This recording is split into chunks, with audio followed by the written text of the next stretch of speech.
মোনাজাত এবং ইফতার মাহফিল উপস্থিত রয়েছেন মহানগর বিএনপির যুগ্ম আহ্বায়ক জনাব হালিম মির্জা, উপস্থিত রয়েছে বাংলাদেশ জাতীয়তাবাদী দল জাতীয়তাবাদী ছাত্র দল কেন্দ্রীয় সংসদের সাবেক যুগ্ম সাধারণ সম্পাদক জনাব সাইফুল ইসলাম, উপস্থিত রয়েছে মহানগর বিএনপির সদস্য জনাব নওশাদ নান্টু, উপস্থিত রয়েছেন মহানগর বিএনপির সদস্য নুর ইসলাম পনি, উপস্থিত আজকের এই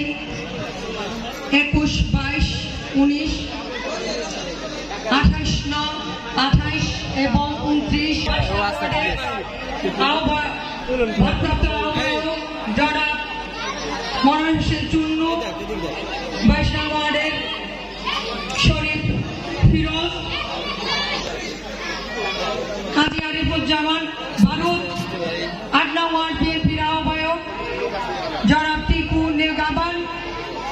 8 নং ওয়ার্ড বিএনপির যুগ্ম আহ্বায়ক আবুল কালাম আজাদ সহ বিভিন্ন পর্যায়ে নেতৃবৃন্দ আজকের এই ইফতার মাহফিল যারা আয়োজন করেছেন, যারা পরিশ্রম করেছেন, তাদের মধ্যে সবচেয়ে বেশি কাজ করেছেন জনাব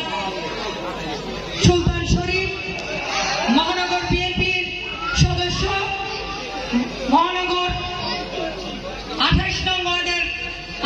ওয়ার্ড বিএনপির সদস্য এবং শ্রমিক দলের যুগ্ম আহ্বায়ক জনাব সুলতান শরীফ এখানে উপস্থিত রয়েছে।